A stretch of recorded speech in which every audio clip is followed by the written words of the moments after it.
Olá, gente, tudo bem? Bem-vindos ao Intervalo Literário. E hoje eu vou fazer mais um update aqui do diário de leitura que eu tô fazendo desse livro aqui, A Formação da Personalidade. Tem uma playlist já organizada, então se você quer acompanhar, se você não viu ainda o vídeo anterior, dá uma clicada aqui nos cards que vai estar marcado o primeiro vídeo que eu fiz.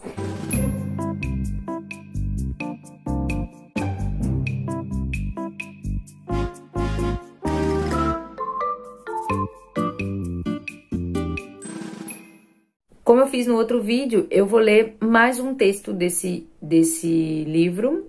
E desse texto, eu li algumas outras coisas e eu vou trazer a reflexão que o Padre Leonel vai fazer sobre a expressão escola única. Ele vai dizer que é bom excluir do Programa de Reconstrução Nacional a expressão escola única. Então ele está aqui falando de um período em que devia estar tendo alguma discussão a respeito, né, da programação de educação no país, e que lá no meio daquela programação estava escrito escola única. Sabe o que aconteceu aqui no Brasil mais recentemente, né? Que foi a questão da ideologia de gênero. Quando alguns deputados começaram a observar onde que estava escrito ideologia de gênero e começaram a falar, não pode usar essa expressão, a expressão é sexo e tal. Parece que é a mesma coisa que acontece aqui com o Padre Leonel, que ele está olhando o que está acontecendo nas programações, né? Ele chama aqui de programa de reconstrução, e aparece a expressão escola única. E aí ele vai falar, não pode. Então ele tá já observando que é uma expressão que pode abrir margem para uma interpretação errada e para medidas que ele acredita serem penosas, serem danosas, né, à educação. Ela é ambígua e presta-se a numerosas e disparatadas interpretações, algumas das quais, se viessem a ser realizadas, representariam o regresso das nossas instituições de ensino. Escola única, que deve ser uma escola de currículo único, né? É coisa de socialista e comunista. É a ideia do Estado ser o pai da família, o único patrão e o único proprietário, assim como acontece na Rússia, né? Acontecia na época que ele estava falando também. Escola única é o monopólio do Estado, é a morte da iniciativa popular, é o golpe profundo na liberdade profissional. Se a escola única significa acessível a todos, que é o significado que não é usado, não é esse o nome que se usa, o Brasil já tem esse sistema. Então, se você entra na escola pública, se você entra na escola privada, você pode chegar à universidade. Em outro momento já foi diferente, já foi defendido que nem todo mundo poderia entrar na universidade, que a universidade deveria ser apenas para os melhores. O Padre Leonel se mostra preocupado que a escola seja usada para propagar ideologia e ser usada por partidos.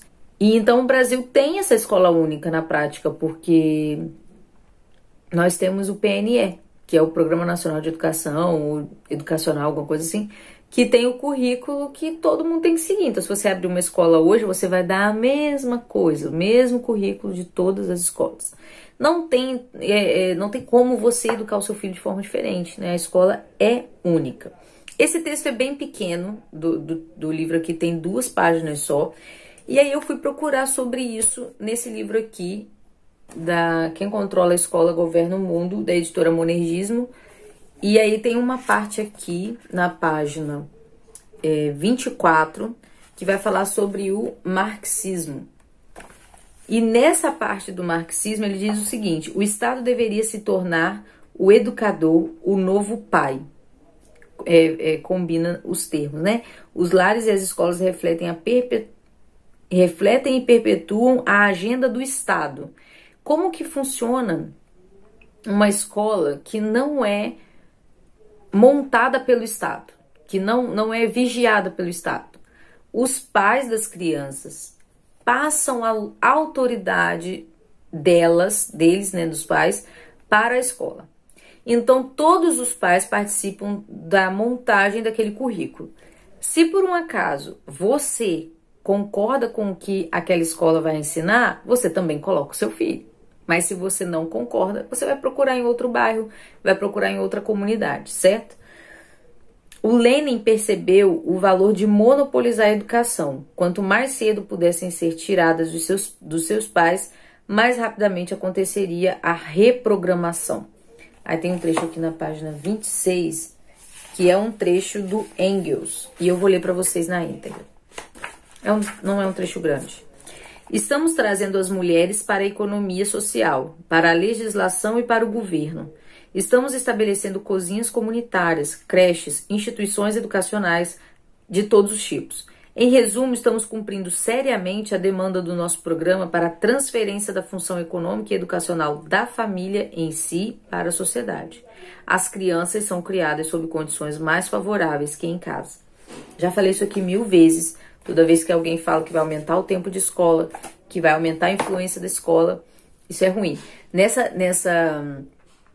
quarentena que a gente está vivendo, eu cheguei a escutar umas pessoas falando: ah, mas se os velhos é que estão em mais risco, então deveríamos deixar as crianças mais tempo na escola do que colocar elas para casa.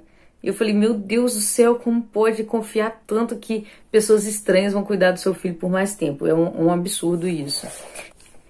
Eu também estou usando Educação Unesco, a clonagem das mentes do Justino Vero, que é um grupo, né, de pessoas que... Justino Vero é o nome de um grupo que fez esse livro, que fez esse material. Mas o professor desse livro é o Jean-Marie Lambert, que eu vou deixar aqui embaixo linkado pela milionésima vez o curso da Unesco, tá? E eu vou fazer um comentário e vou deixar também linkado quais são os vídeos e quais são os capítulos que eu usei, tá? O que temos como educação no Brasil hoje, de acordo com o Jean-Marie Lambert, é importado da Unesco. Então você não consegue explicar a escola por origem tupiniquim. É toda americana. A política educacional do Brasil não se explica pelo Brasil porque vem de fora. O contexto anterior era de centros educacionais comunitários. Grande parte da população alfabetizada pelas comunidades puritanas. Era assim que funcionava a educação nos Estados Unidos. A educação não está na fundação dos Estados Unidos. O governo não se preocupava com a educação. Por quê? Porque era a própria comunidade que alfabetizava as crianças, que alfabetizava as pessoas, que educava as pessoas. Porque era uma preocupação descentralizada. As transformações sociais e econômicas da Revolução Industrial mudaram as condições e os planos educacionais nos Estados Unidos. Uma nova sociedade planejada precisa de novos cidadãos, precisa de novas pessoas, novas perspectivas, novos valores, novas formas de ver a vida. Então você tem uma sociedade puritana, ou seja, uma sociedade calvinista, uma sociedade que crê e faz toda a sua educação pautado na religião e naquela fé específica, e você precisa burlar aquilo. E eles começaram, né, falando contra a doutrina da Trindade.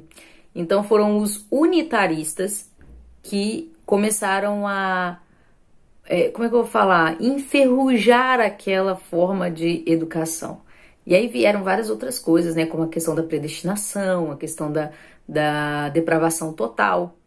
São doutrinas que faziam com que o homem tivesse um lugar e a educação o levaria a Deus. Agora a educação tem que levar o homem a se melhorar, a conquistar um paraíso na terra. Então, como que uma pessoa depravada totalmente pode buscar o paraíso na terra? Ela não é mais depravada. Então você precisa quebrar a teologia para implantar uma nova sociedade. Olha só o que diz esse trecho aqui interessante. O calvinismo postulava homens fundamentalmente depravados e de antemão condenados, salvo disciplina de ferro, a resgatar alguns eleitos. No menor cochilo, o ser humano corrompia as instituições e abria o coração para o diabo. Ideias exóticas comportavam risco sob esse ângulo. Valia desde então fechar as portas e janelas para proteger a ortodoxia das forças malévolas. A mudança de perspectiva não apenas relativizava a importância da Bíblia e do supranatural nas opções éticas, postulava ao mesmo tempo a responsabilidade de cada um no desenho do destino pessoal. Um homem racional e autoperfectível tomava assim o centro do palco para tornar-se ator da própria excelência. Mudando essa perspectiva, você tem uma nova sociedade. É interessante destacar que a forma de romper a tradição calvinista da educação americana era introduzir o unitarismo e questionar a predestinação. Rompidas as tradições puritanas, era necessário um novo norte, e esse novo norte seria o iluminismo, materialismo moderno. A estrutura de educação sob controle estatal americano da Unesco e por importação do Brasil tem sua referência na Prússia. E aí eu não vou de jeito nenhum explicar isso aqui de novo. O que tem a ver Prússia com educação brasileira, tá? Se você quiser saber, você vai assistir o vídeo 2, 3, 4, 5 e 6 desse curso. E se você quiser ler, é o capítulo 1, 2 e 3. Combinado? Então é isso. É sobre isso que fala o segundo texto, então, desse livro do Padre Leonel. E em breve eu vou deixando aqui os diários de leitura. E o próximo texto é sobre educação. A gente falou de escola única e agora a gente vai falar de educação, que é já um texto um pouco maior. E eu tô gostando porque eu tô olhando vários livros, né, ao mesmo tempo. Então a aleatoriedade é uma coisa que eu gosto. E eu espero que vocês estejam gostando também. Se você tem esse livro em casa, me fala o que você está achando, se você tem vontade de ler. E o link para comprar sempre está aqui embaixo. Curte, compartilha, comenta e vamos passar 2020 lento.